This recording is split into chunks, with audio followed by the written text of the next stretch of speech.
Hello, Ken. How are you this fine evening? This fine evening, Daniel, I am great. How about yourself? I am also excellent. I've had a unique experience, which made me realize that tonight we're talking about KISS, not the band, the Oh, acronym for Keep It Simple, Stupid. damn it. I And was hoping we were going to talk about the band. I missed them. But you know what? Since this is your experience, why don't you kick us off and tell us what this is all about? What's KISS about, Dan? so, in the process of working with a client, I am trying to improve their sales process. And in an attempt to improve their sales process, of course, I'd like to see what the best people are doing. So I was set up with a meeting with their number one salesperson. And in doing so, I have to admit that I had many preconceived notions about what this person might be like just from hearing their stats, the numbers that they were producing, and then hearing a little bit about, like, for example, their name or where they're from, things like that. I had already put pictures in my mind of what this person might look like, what they might sound like, their approach to sales, all of this stuff. And I have to say, I was very surprised when I actually sat down and met this person and we had hours of conversations and got to see their approach. And the short of it is, and the reason we have this topic is because ultimately what came out of this was their approach was the simpler approach. When I actually thought I'd be adding to what I'd already learned and what I was learning about their sales process, in fact, the big takeaway for me was this person who was their top performer was keeping it very simple. I want to step back to what you said at the beginning, which is how quickly you assembled a dossier in your mind about who this person was.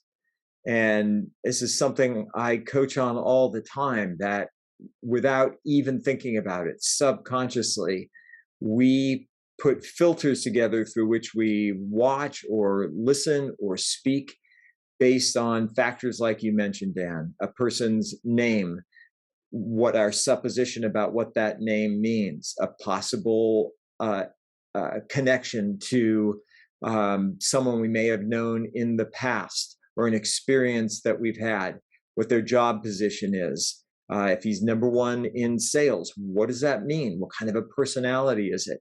And the fact is that that happens in an instant, and it happens without us assembling anything consciously.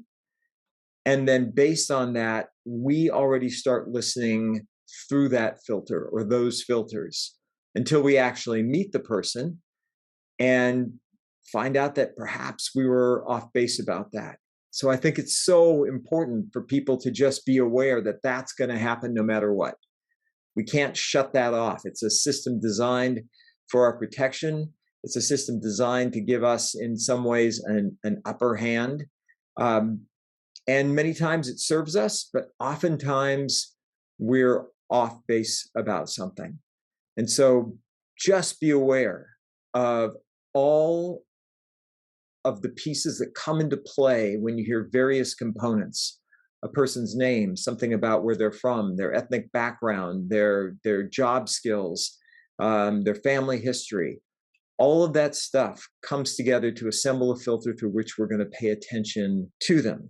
When you said you had a filter, I will acknowledge that this person's name reminded me of somebody at a previous company that I didn't work for. And happened to just be that this person's same name was one of their top producers. So I couldn't help but imagine this person to be a mirror image, right? Like that person was now this person. Like they had stepped into my imaginary role to play the part as this person. So the baggage that came along with my reference for that person at the other company was immediately translated to this person. So as I was, because like you can't help but anticipate and you can't help but imagine, right? Despite your best efforts, you're going to start to think about, you're going to set expectation or to think about what it's going to be like. And I'd already brought that along. And I will just say, my first big takeaway was to simplify my expectations, really, to simplify, to not have to go too far down maybe the rabbit hole analogy, or too far down the line of like projecting forward to how things are going to go. I had this conversation with my son yesterday, actually. We were talking about how things are going to go, right? And he just made some comment and he said, "Oh, I'm not going to do well with that." And I said, "How do you know?" And he just was trying to explain like why he didn't think he would do well on something. And I said, "Well, that's the amazing thing about the future. It's all made up. All the future is just made up." And so if you imagine a future that you don't like, then you get into this negative mindset. If you imagine a future you like, you get this positive mindset. But either way, you're just making up the future because the future is unwritten. We get to make up whatever we want. So I would say good advice for myself, or a good takeaway for myself, would be, as I am about to meet a new person, to simplify my expectations and not carry over previous references into this, but to almost go in so open-minded as I can, or blank slate as I can. I've often had that kind of same belief system about hiring or interviewing. Like, I actually think it would be great. Like, there's a show called The Voice where the judges are turned around. You guys have probably heard of it. And they get to hear the voice of the person singing. So they're not judging based on their carryover baggage or what the person looks like, right? They just get to hear the voice. I've often thought that would be a great way if they could make an avatar of people, right? Or even like neutralize their voice, like make it more like a robotic voice. So you could just hear the essence of the person give an answer to, let's say, an interview question, but you weren't judging it based on this filtered system that we've put together of what they look like. Because it's really difficult not to carry into what they look like to what other people who have a history of what they look like or what they sound like. Or like, you wouldn't know if they're a male or female, their name or anything. You could just literally judge it on this very neutral standard. That's the most open mind you can. So I'd say my first kind of takeaway is to simplify our expectations, and to simplify it by simply trying to make it almost no expectations, except for the one area that has a little bit of control for you, which is to have positive expectancy, really to see it like going the way you'd like it to go, right? Like, I'm going to have a really enjoyable conversation with this person, or I'm going to, hopefully I make a new friend today. Hopefully, this is going to go really well. We'll have a great time together, but try to cut out all of the stuff that you're going to bring with it, all the baggage you're going to bring to the table, simply because our nature is to bring the past into the future. I think we're seeing the same thing, but I just want to get clear on it. I don't think what you're describing is possible for most people as a first step. I think there has to be an acknowledgement that that stuff is there. And I think the challenge comes for people when they just try to push it aside without going, "Oh, look what just showed up for me. I've got all of these things." So there has to be an awareness that that's what we do, because my concern is that if people aren't aware of it, they're going to be listening through it without even realizing that they're listening through it. There's a subconscious bias that goes on, an unconscious bias even, that happens if there isn't at least the awareness that those filters are present. So I think they've got to be aware of it. And then, to your point, now can I separate myself from that stuff, acknowledge that those are there, and take a much more simplified approach? Can I simply step into this conversation and listen for what's being said without those biases? Or acknowledging that those biases are there, but not listening through them, doing the best I can to just be present in the conversation, listen to what's happening. To your point about the voice, I recently helped some folks with I want to say a casting, but it wasn't an entertainment company. So it was with interviews. And what we did for the first round, I took the resumes when they came in, stripped out the name, stripped out affiliations to certain things that could possibly lead to this kind of bias. And they just looked at the qualifications.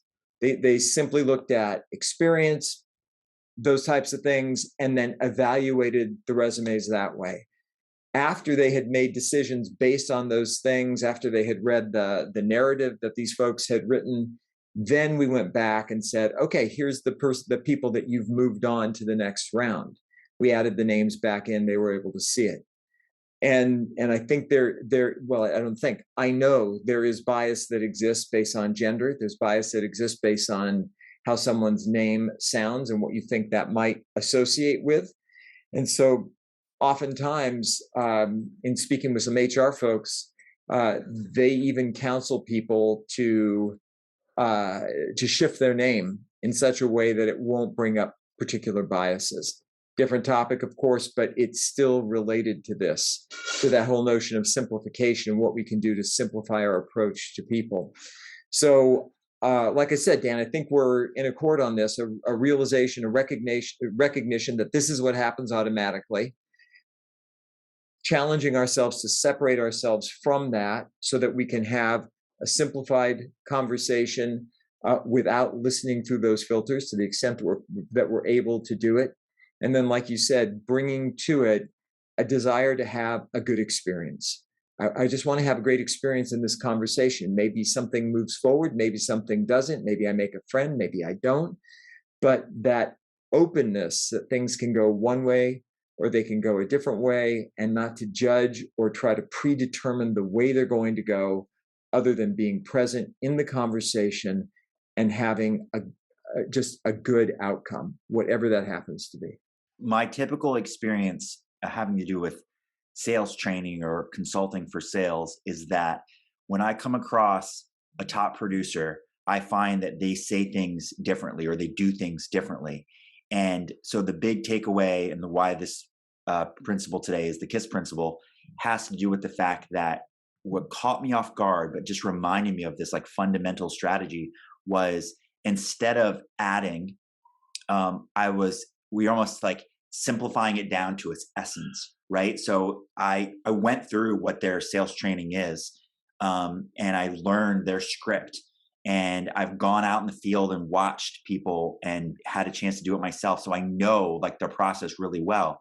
And so in watching this person walk me through the exact same process, I was waiting for and looking for how they would like spice it up, right? Like say it a little differently, like add in some magic words, right? Or like bring in some extra resources or do something like almost demonstrate why they were the true expert, why they were like that's the difference maker right there.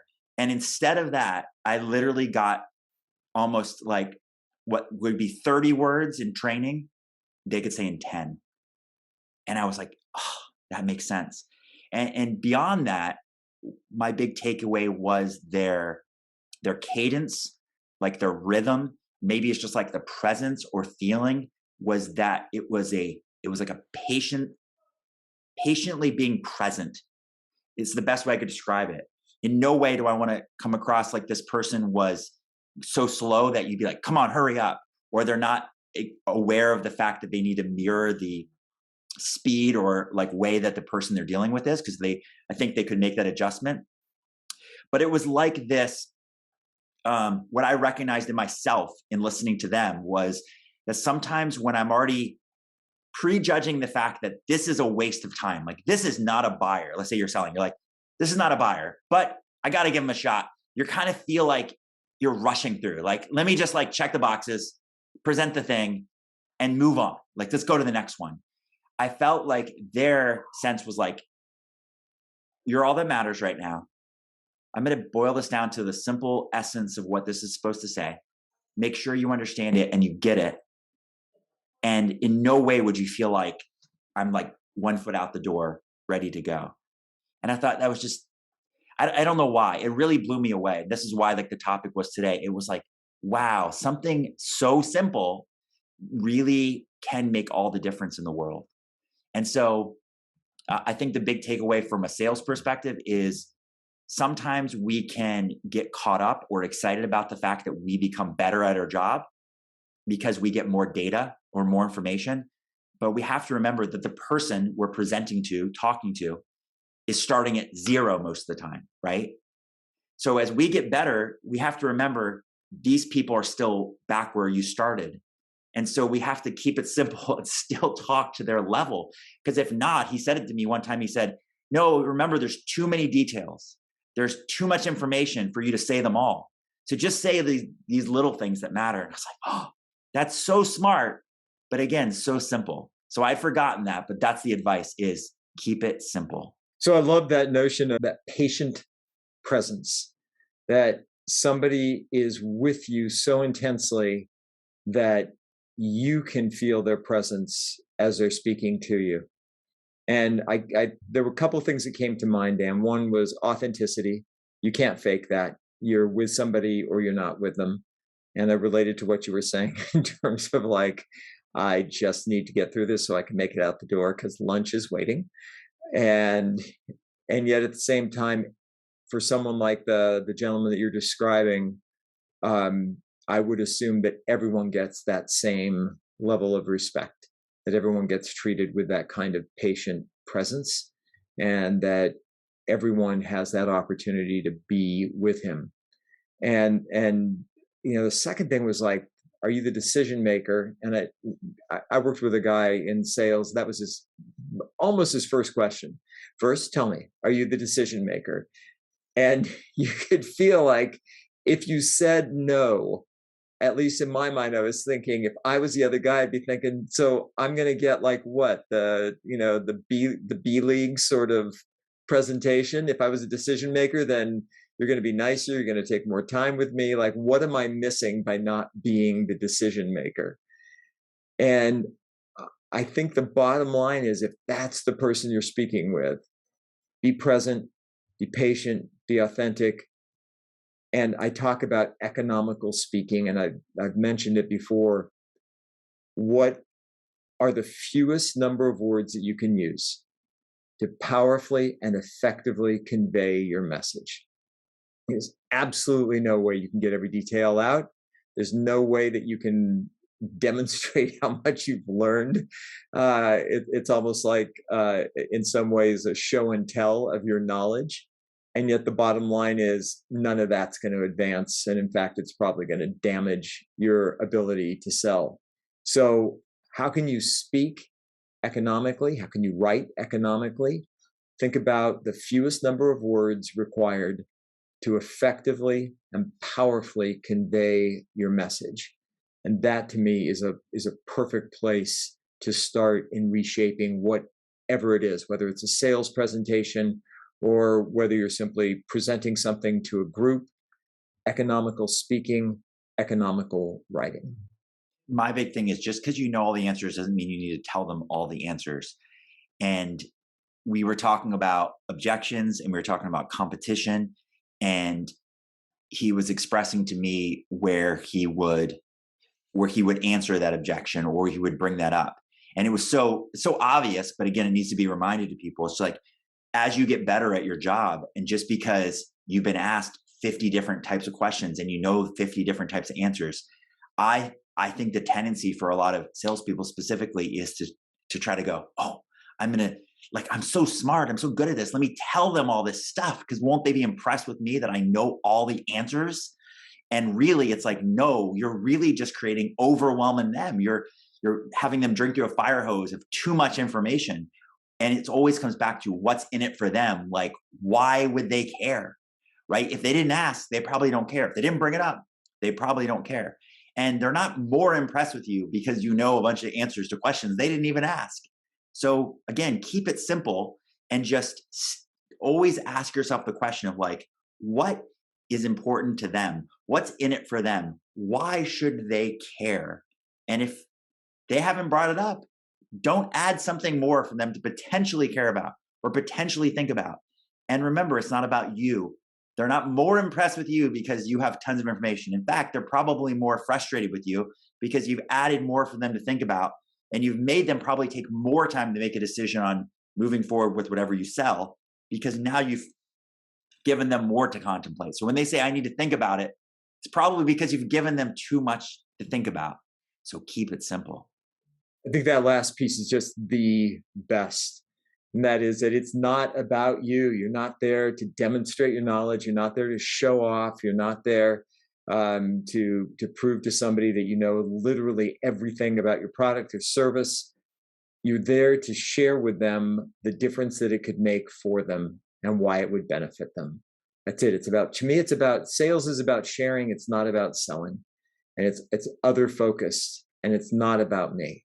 And the extent to which I can stay focused on the other person, the benefit to them, how it's going to help them, and deliver it in such a way that it just speaks to their needs, and doesn't have to demonstrate how much I know, that's always been the extent to which I've succeeded.